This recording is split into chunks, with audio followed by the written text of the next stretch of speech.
Oh, living the good life in Qatar. Welcome, guys. Hey guys, and in this video we're going to talk about one of the smallest countries in the world, but it has the highest per capita income in the world. We're going to talk about Qatar and its capital, Doha. Where's Qatar located? It's located on a peninsula in the Persian Gulf. Its area is 11,500 kilometers, which is about half the size of the state of New Jersey. The population of the country is 2.8 million people, and the population of its capital, Doha, is 956,000 people. Today, Doha is known for its futuristic skyline and modern architecture inspired by Islamic design, such as the Limestone Museum of Islamic Art. Before coming here, I had this impression that everyone here must be extremely wealthy and that every other guy has a Ferrari. Well, of course, there's no shortage of luxury cars in the streets, as well as villas and yachts, but not to the extent that I was expecting. In fact, after 2 days, I only saw one Ferrari. Hi. Oh, hi! Welcome to Qatar! Thank you very much. Okay, goodbye. The locals here make up about 15% of the population, while the remaining 85 are foreign workers. The population is growing rapidly.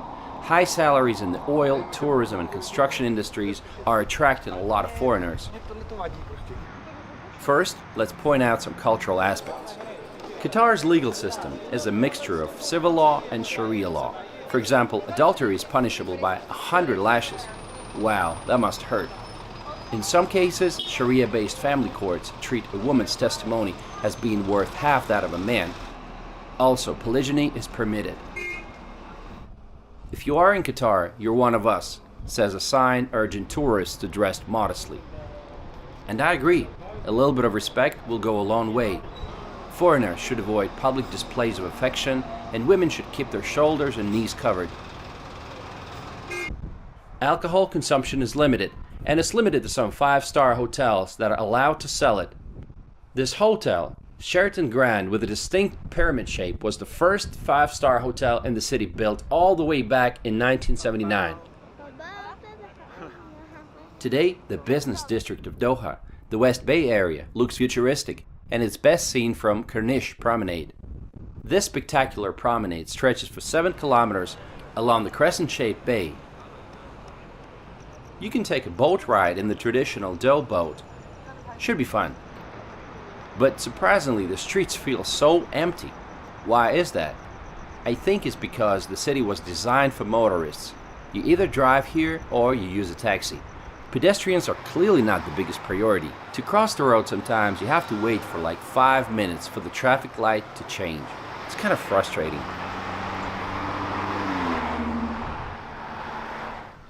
What's the recent history of Qatar? In the 19th and early 20th centuries, Qatar was part of the Ottoman Empire. Later, it was under the protectorate of Great Britain until it claimed its independence in 1971. Some 50 years ago, the main industries were fishing and pearl hunting. There is even a large oyster and pearl statue on the south end of the Corniche. But all of that changed once they discovered oil. Today, oil and gas industries account for 55% of the country's GDP. Qatar is lucky to have 1.5% of the world's proven oil reserves and 13% of the world's natural gas reserves. It's also the world's largest exporter of liquefied natural gas. Gas at the pump station is affordable. It's even cheaper than in the UAE. 45 cents per liter or $1.6 a gallon. The current Emir of Qatar is Tamim bin Hamad Al Thani, and you can see his portraits on many buildings. Actually, he's pretty young, he's just 39 years old. Those who are interested in the world news are probably familiar with Al Jazeera News Network, but few know that it was founded here in 1996 by the Qatari government. In June 2017, Qatar found itself in the middle of a diplomatic crisis when Saudi Arabia, along with Bahrain, Egypt, and the United Arab Emirates and some other countries, severed all ties with Qatar, claiming that Qatar was supporting some bad guys and military groups aimed at destabilizing the region. They closed off their airspaces, territorial waters, and land borders to Qatar. Saudi Arabia even wanted to go as far as building a water canal that would separate the two countries and actually turn Qatar into an island. Qatar denies all of those claims. It's politics, so it's gotta be controversial, so I'm not taking sides. Meanwhile, Qatar is in full swing preparing to host the greatest football event in the world, World Cup 2022. It's a huge responsibility. This will be the first World Cup ever to be held in the Arab world. Matches will be held at 8 stadiums. 7 of them are being built from scratch. But what about the alcohol restrictions, you might ask? What are the football fans going to do without beer? At the time of the championship, the sale and consumption of alcohol will be legalized, but mostly limited to fan zones. Because Doha has a hot desert climate and temperatures in the summertime can easily reach 50 Celsius. For the first time in history, the World Cup will be held in November and December. This in front of you is a giant statue of Ori, the oryx that was the mascot for the 15th Asian Games, which took place in Doha back in 2006. The stadiums will be connected by the metro, which was specifically built for the World Cup. The metro was opened in May 2019 and it's fully automated. For now it has 3 lines and 37 stations, but eventually Doha Metro will have 4 lines and around 100 stations for the entire network. We're in Qatar and we're trying to use the subway. Let's see if we can do it.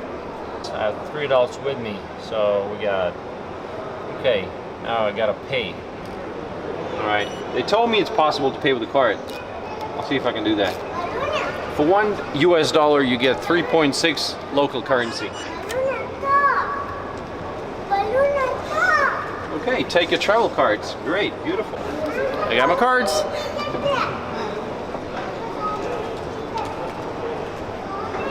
Let's go. Train cars have different classes: standard class, family class, and gold class. One trip in standard class costs about $50. If you decide to explore and just jump on the subway and travel a few stops away from the city center, the metro will be traveling above the ground and all you can see from the window is the endless desert, road intersections, and oil refineries. Qatar is working hard to make it a popular tourist destination.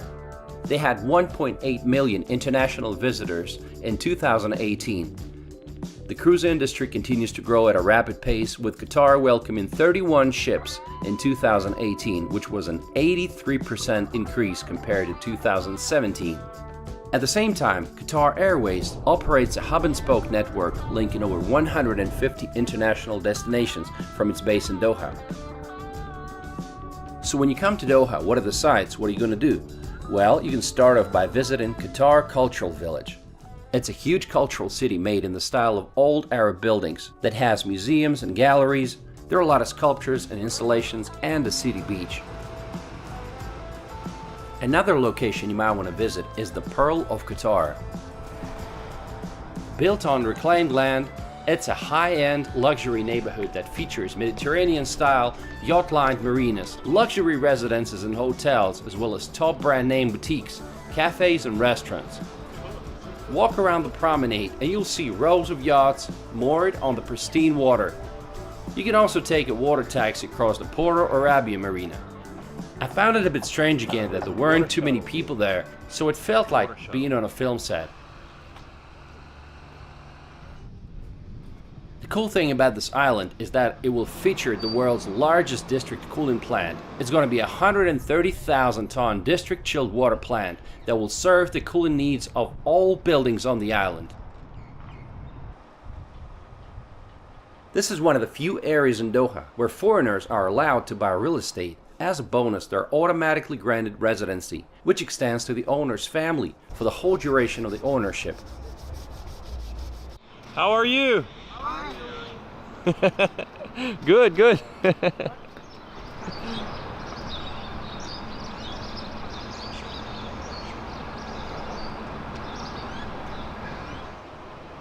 Just to give you a price range, a 2-bedroom apartment with sea view will be around $400,000 or $500,000.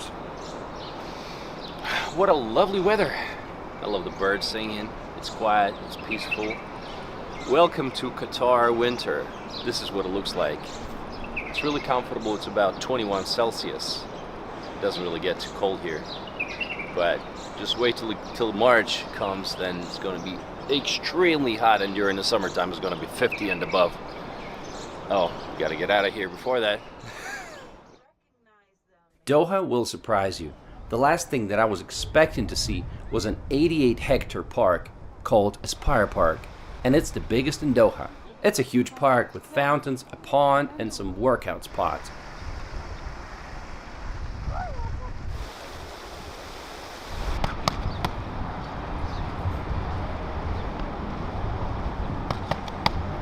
Nice boxing. Now, would you believe this is Qatar? I mean, 20 years ago, this was a desert. And now you see all those parks and people exercising. Wow, that is impressive. Hi, welcome to Qatar.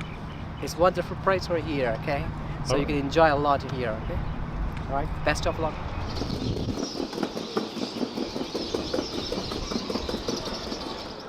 In the evening, it's a good idea to visit some traditional markets like Souk Waqif. Hello, welcome to.